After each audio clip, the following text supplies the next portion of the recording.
Want to know the one thing I secretly hate about weddings? Planning weddings, this one particular hyper-specific thing that just grinds my gears, and I wish more couples knew about this, is shuttles. Now, don't leave me, because I know what you're thinking right now. You're thinking, Jamie, they're just buses moving people back and forth. Don't you dare gaslight me like that. It is so much more than you think, okay?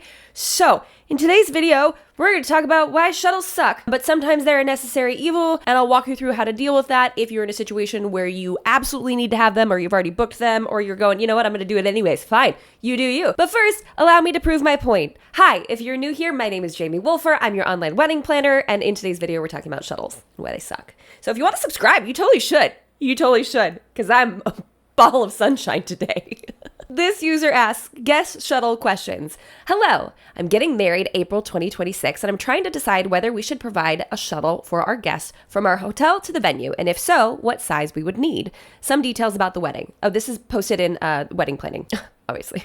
It will be a 5 p.m. ceremony, and the venue is 30 to 40 minutes from the hotel block, depending on traffic. The ceremony and reception will be at the same place, and our end time is by 11 p.m. We are inviting 110, and roughly 70 of our guests will be needing lodging. The hotel will allow us to see who has booked rooms, and there is ample parking at the venue. Where I'm running into an issue is I'm not sure if our guests traveling from out of town would want this, as I know many people, especially elderly family, may like to leave the venue prior to 11 p.m. If they do want this, I'm not sure if I should get a 30-person, 50-person, or larger shuttle, and I don't want to waste money on something people won't use. I've considered having the shuttle make 2 return trips, one after the cake cutting and one at the end of the night, but I don't want to encourage a massive people leaving in the middle of the reception. I've also considered asking a question on my RSVP form, but I'm planning to send official invites in December, and the shuttle company recommended I book by November since April is such a busy month. I've also considered adding something to our website as a poll of sorts, but I don't think Joy has that functionality, and I don't think everyone would see it or use it. Does anyone have advice on what you would do in this situation? What are you doing/did you do for your wedding, and what would you recommend? Thank you so much. I appreciate any and all help. Okay, well, you asked for this, okay? Here's some basic facts that you need to know about shuttles, basically, to make sure that you're keeping up with my aggressive talking in this video. 1, they usually have an hourly minimum, anywhere from 2, 3, actually I don't think it's anything for 2, that's usually like a hired car. Shuttles are anywhere from 3 to 6 hours minimum, which means you can't just book them for one trip in one direction and one trip in another direction. You book them for that entire block of time, which for some people, for this couple in particular, might actually be a benefit because the shuttle can just keep coming back and forth the entire day. And the cost can be anywhere from a couple $100s to several $1,000s, depending on what you're booking, the size of it, and what the hourly minimum is. So let's take this person, for example. Venue is 30 to 40 minutes from the hotel block. Let's call it 45 just to be safe. Roughly 70 of the guests will be needing lodging. Let's say logically, most of them, let's say 70 on the safe end of things, are staying at this hotel. With 70 guests, you're very unlikely to fit all of them in one vehicle at one time. So that either means that you are renting 2 separate vehicles or having one vehicle do multiple runs. Let's do the math on one vehicle because that sounds more economical, right? We're like, obviously we don't want to spend money on having 2 separate ones. We're going to go ahead and go with a 35 passenger minibus. I can't get pricing on this. It's going to make me call them. I don't want to call them for the video. Okay. So we're just going to go with like Google averages. All right. Okay, cool. And we're not going to worry about their hourly minimum just yet because the math will not math, okay? So we have 70 passengers that need to be transported to something that's 45 minutes away. Again, we've rounded up just to be safe. Plus, it'll take a little bit of time for the right amount of passengers to show up. We're transporting 70. We're talking about a 35-person minibus, which means the first round of guests with only a handful of minutes of wiggle room need to leave the hotel at 2:45 for your 5 o'clock wedding, because we're going to give them 45 minutes there and then the bus 45 minutes to get back, which means the second round of guests hopefully will all be there at the correct time so the shuttle can leave on time at 4:15 to drop the second round of guests off at 5 o'clock on the dot. Now notice, because we gave a little bit of buffer room here, we've got maybe 15 minutes worth of play here. Again, we're hoping everyone's here on time, ready to go, and we're hoping that your ceremony starts on time. But with only a 15-minute margin and moving 70 bodies, this starts to feel pretty tight schedule-wise. So what can you do instead? You can book a second minibus, therefore doubling your cost, but at least you have a much greater chance of everything starting on time. I'd say the shuttle should probably leave the hotel around 4 o'clock-ish. It's okay if the guests kind of mingle around for a little bit, but that way, ideally, all 70 of them are perfectly piled into these 35-passenger minibuses, and you can get the party started as on time as possible. Now, is it possible? Yeah, absolutely. You can pay a little bit more for a second bus. You can pay a little bit more for a larger one. You can have a larger window when you're shuttling people back and forth. It's just going to increase the cost overall. And most of what we do here on this channel is talk about budgets and budgeting and budgets. certainly shows the versatility of the word. So if we're trying to maintain a budget of like 20K and we're spending over 10% of our budget on something like transportation, that really starts to eat into the cost of other things that we've got going on. What is my solution to a situation like this? Well, if you have the power to, let your guests drive themselves. Let them do it. It's going to be okay. People have done it for a long time, okay? Or, maybe you just have a shuttle for the VIPs to make sure they get there on time, and then they can take the VIP shuttle home. Although we did have an experience with this where, who's ready for a story time? We had this event in the foothills of Murrieta in Southern California at a private residence that was turned into a wedding venue, which, funny story, the person who owned that property ended up selling it, and then a young couple bought it and then hired me to plan their wedding in 2020. So that never ended up happening. But I almost had a wedding at the homeowner's home now that it was a homeowner's. But it's basically down these like windy back roads where, gorgeous, really remote. But the couple was a little bit concerned about people driving after they'd been drinking. Understandably, that was a really, really nice thing of them to be aware of. And the father of the groom was especially concerned about it. So he decided to book out an entire charter bus for the groom side of the family, which sounded great. Everyone mobbed on over to his house, got in the charter bus. They were a little bit late because not everyone showed up there on time. So luckily they had scheduled to show up even earlier because I'd already seen this movie, okay? I already knew what was happening. So I was like, okay, we're gonna have you arrive at this time, okay? Cool thing. So luckily they got there early enough that it didn't cause any hiccups with the overall timing of things. But then I wasn't told the size of the vehicle that they'd be bringing. And frankly, even if I was, I don't know if this is my business. The bus couldn't turn around. They didn't know how to get out. They didn't know how to get out because it was like the driveway came off this downhill slope and that basically went into like nothing. It was like a dead end, or they could have turned into what we were using as the parking lot, which was basically an empty lot that we had permission to use. But there was no spot for them to turn around because the bus was so large. So this bus ended up having to back up. I don't know how far on like windy, hilly back roads in Murrieta, California. And like, God bless him. He got out. But this was one of those things that no one had really anticipated because I wasn't involved in booking it. It was all the father of the groom's decision. But then comes the end of the evening and everyone's really enjoying themselves and the bus shows up and no one's ready to leave. Well, Grandma's been ready to leave for about an hour and a half. Bless her. And she's just sitting there, just waiting, probably asleep. I think she was definitely asleep. And then everyone else that was on the bus had to go because it was time for them to leave. You want one way to quickly kill the buzz at your party? Make sure the bus arrives when you're not done. And watch what happens. Again, all manageable things, all things that we could navigate around. And at this point, you're thinking, Jamie, I don't think I can take your word for it because it sounds like you just hate buses. Listen, I don't hate buses. I just don't like the logistics of trying to figure out shuttling guests when they could drive themselves, okay? But don't take my word for it. I found more Reddit threads that support my frustration. Okay, did you have a shuttle at your wedding? If so, how much did it cost? I'm considering getting a shuttle for the end of the evening to the hotel where I'm getting a wedding block. It's about a 20-minute drive. But I've gotten 2 quotes over $1,000 so far. I'd honestly be happy to arrange for one big trip at the end of the night in a charter bus for $500 or less, but I don't know if that's simply unrealistic. That's a double negative.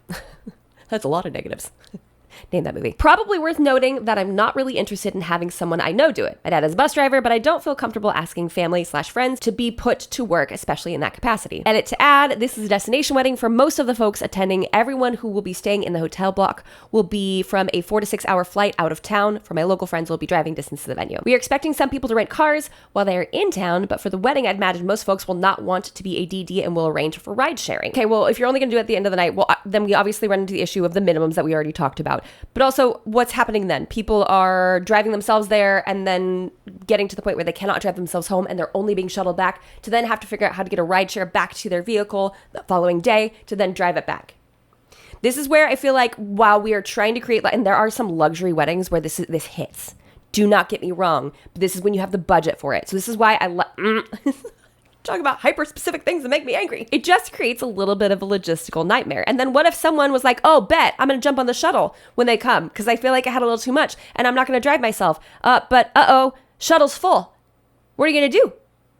You going to pay for a second run? I mean, you probably can because you have to pay for a minimum, but then that person's waiting for 40 minutes round trip for them to come back because it got filled up too soon. Do you see why? Shuttles wind me up, man. Let's look at some of the responses, though. We tried to have one, and it was simply unrealistically expensive. One trip with a school bus would have been over $1,000, and that was our cheapest quote. I feel like Google did me a little dirty on that one because they were quoting much smaller.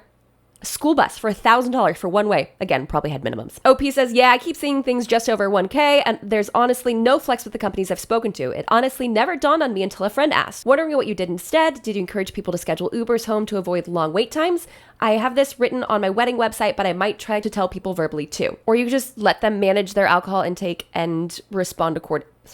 Yeah, it was frustrating for us because we had a lot of drinking at our wedding. We solved the issue by telling people in a note on our details card to schedule Ubers or taxis ahead of time if they planned to drink.